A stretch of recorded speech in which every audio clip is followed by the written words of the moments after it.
9, we're going to turn our attention to the Lions. A routine first test victory. Matt Williams is with us. Matt, good morning to you. How are you? Good morning, Ger. Good morning, Colm. Really good, mate. What were your key takeaways from the Australian side in the aftermath of that game? First of all, mate, I think the Cork boys need to just ring Leo Cullen and they'll get some answers on failing a few games. And mate, my grandmother's from Nina. Everyone bagged them all during the week. It was, and they stood up. I was just hoping the Wallabies would do the same thing. They got bagged all week, and unfortunately they couldn't. The Lions in that first, really 45, but probably the first 25 minutes, just played at a tempo and a pace that the Wallabies couldn't live with. Unfortunately, if you're supporting the gold team, we were hoping, but when I didn't think Joe got his selection right, and when there were those injuries, to Rob Valentini, Will Skelton didn't make it. We obviously, young Liner was his first run on test. It didn't look good. Things didn't good look, and as it turns out, in my opinion, they got their hooker wrong. The line-out fell apart. That's from the Australian point of view. They were brave. They came back in the second half. Courage is not the issue with this Australian side, but the Lions, as I said, the tempo, look at the stats, the go-forward stats just before half-time. The Wallabies had carried the ball forward 70 metres, and the Lions, I think it was 279, 278, and that's just a reflection of that whole game. The territory, the Lions kicked well. The territory stats were just damning there at about the 30-minute mark. It was a staggering territory and possession dominated by the Lions. And the Wallabies contributed to that. The penalties ended up 7-11. I thought the referee was pretty harsh on the Wallabies, but you can't give a quality team 5 more possessions from penalties. And, of course, the penalty kicks, even though it turned out to be 3 tries each, but the penalty kicks were the determining factor in the end. But if Australia had got near them, you would have said it was an injustice. The Lions were far too good. I actually am quite positive on behalf of Australia, Matt. I have Australian cousins, born and bred over there, so I was chatting away to them during the game. And I was thinking it is quite remarkable that, they had a host of injuries. Rob Valentini and Will Skelton added to that list, and they only played one warm-up game, which was only a 3-point victory against Fiji. And beyond that, you have to go back to last November against Ireland for their last game collectively. Now, of course, these players are match fit themselves, but as a collective, they don't really know each other that well at the moment. Yeah. And I thought after the Dan Sheehan try in the second half, it had a lot to do with maybe the Lions dropping their intensity, but I thought Australia were pretty decent for the last 35 minutes. Yeah, Colm, people were saying, the Wallabies have got to do them in the first test. I just don't understand the logic for that. If you're saying the Lions are going to get better on tour because they have all these lead-up games, why wouldn't the Wallabies get better after a hit-out? And I think you're really accurate. I think the Wallabies will be a much better team next week for that performance. And interestingly, as Brisbane's been a very happy hunting ground for Australian teams over the years, and I was amazed at the stat that they've never beaten the Lions in Brisbane, because that's usually where the first test is Brisbane. Traditionally it was Brisbane for 1, Sydney for 2. Now it goes Sydney, Melbourne, because Melbourne have just got such massive stadiums. The Melbourne Cricket Ground, where the game we played on Saturday, I think it'll break the world record. It'll go pretty close to it anyway. Minimum 90,000 at the MCG. But then, by the time they get to that and to Sydney, that the Wallabies should be playing better, especially we're getting the reports that Rob Valentini will be back now for everyone in Ireland. He's won the John Eales medal 2 years in a row for the best Australian player of that season. He's a great ball carrier. He's a great personality in the line-out. Big man, gives the team a lot of confidence. Great defender, punishing defender. So I think with him back and Skelton on the bench, and I think they'll also start Angus Bell off the bench, start him rather than put him on the bench because he's a great ball carrier. I'd have Belly there for sure. And I also think they'll start Tate McDermott at 9, and I'll be interested to see what they do around the hookers, because I thought the line-out was where the Wallabies lost the game without doubt. That their line-out was very poor, and that killer, and Ger will be laughing at me because I think for all the years I've always said the championship minutes, the scores just before and just after half-time, for whatever reason, have a massive impact on momentum. And Dan Sheehan's try at the 44-minute mark, where the Wallabies lost their own line out. That was where the possession came from. Game was so hard for the Wallabies then, you know. At 17-5 at half-time. If the Wallabies score next year, you're right in it. But then at 24-5, that was a long, long way back. Can we talk about Joe and the fact that he did end up playing a 10 who hadn't had game time, and that there was a sense of the team being somewhat undercooked for the first test? Given that this has been the whole focus for the last year, why did that happen? Joe, it's a very good question, but we also have to remember that there are windows put in by the international board. So, like, New Zealand and France played that, you know, they've had their 3-test series. The Italians played, the South Africans. So it's not like we can just say, okay, well, they're coming out, we'll play 5 tests during May. It's not as easy as that. And if we think back, the same for the New Zealand and South Africa when the Lions toured there. It's just the way it goes. I'm sure the Wallabies would have liked 3 or 4 games, like the Lions, you know, the preparation the Lions got. But it's not possible. Plus you have a commitment to Super Rugby, where the final of Super Rugby, the Australian team can't be playing, or they can't plan to play off there where the Brumbies were in the week before. What do they do? So I don't think it's quite as black and white as that.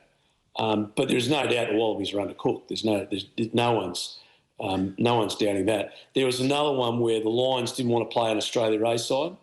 That would have given the Wallabies, which is traditional. If you look back on the other tours, Australia A has played the last 2 Lions tours, like New Zealand play the Maori, and there's been some New Zealand selections there when they tour over there. South Africa A played the Lions in the series in 97. But the Lions learn from these things. They don't want it because that gives Australia an advantage, or aids Australia rather than an advantage. So there's a whole lot of things gone into that, Ger. Interesting point.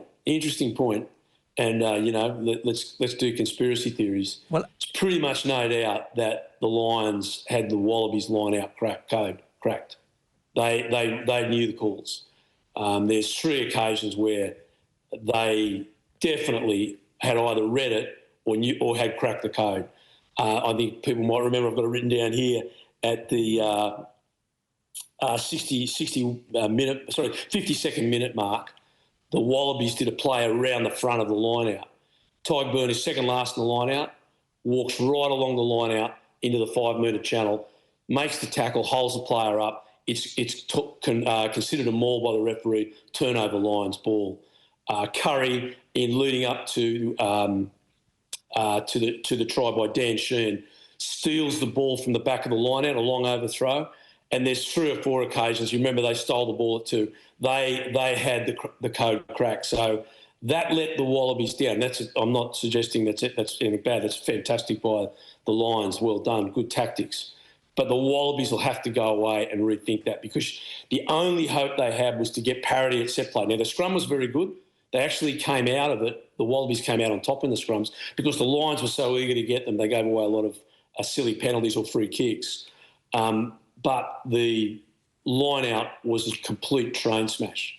And 2 of the Lions' tries came from either errors at the line out or one pass off the line out, first Lions try, or the possession came from a Wallaby throw. So that also tells you the cohesion that the Lions have from being on tour. How they, that we could have a conspiracy theory. Look, in the old days, I'm telling you, we all used to spy on each other. There's no 2 ways about that. We did it. It happened. We used to have guys hiding in bushes. We had cameras in lunch packs. We had people walking their dog with a camera in the bag. Everything was on the table. And at about a certain point, everyone said, listen, hey, we all got to stop. This is ridiculous. And I'm not suggesting the Lions did anything wrong, but they certainly had the Wallaby line-out calls completely and utterly broken. Pardon the potentially naive question here, Matt, but why are Australia so undercooked when they knew this tour was coming for a long time? Yeah, mate, as I said to Ger, well, you've got to go back a bit, because we've had 20 years of utter mismanagement. of our game in Australia. And you only have to look, it's 2 years since the World Cup. Look what we were on I was on the show with Ger in the November series prior to the World Cup. And Dave Rennie's coaching the side. The Wallabies played magnificently against France. They put in a seconds team against Italy and lost by a point. They should have won that game, lost by a point.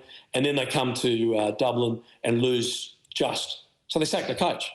That was mad. 6 months out. It was madness. The team were playing such beautiful rugby. Yeah, and it was like proper old school.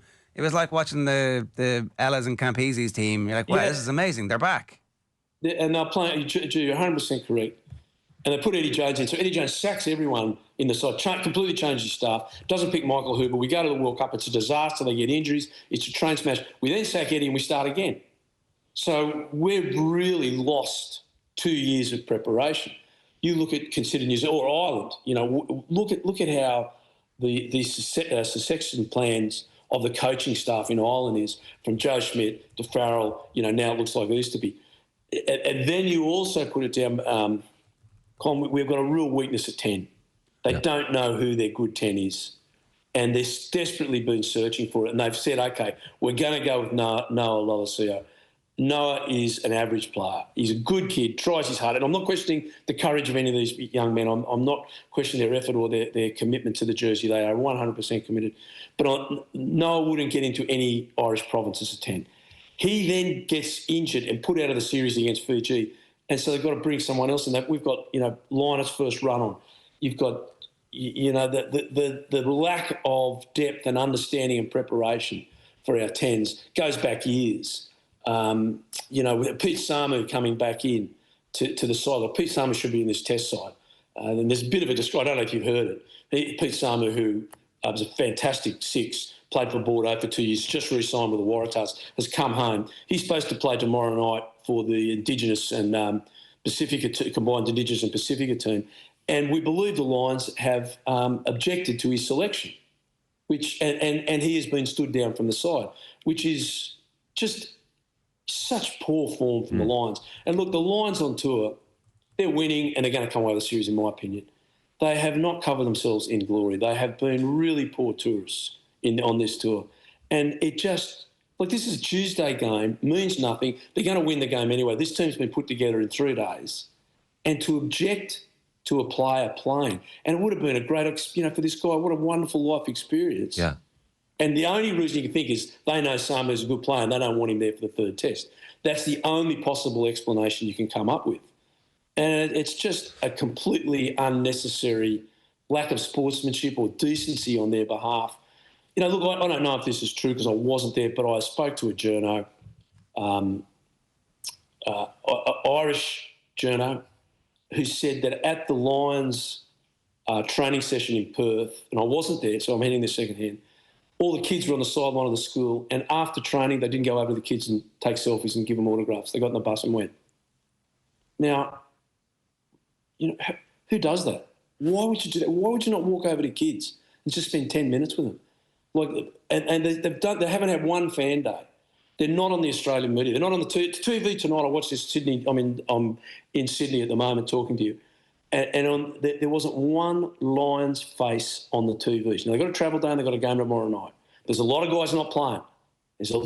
Surely they can put out some guys who aren't playing to talk to the media. We're just not getting any engagement with this Lions side for the good of the game in Australia. Now, the atmosphere at the Test match on Saturday night was unbelievable. It was sparking. It was fantastic.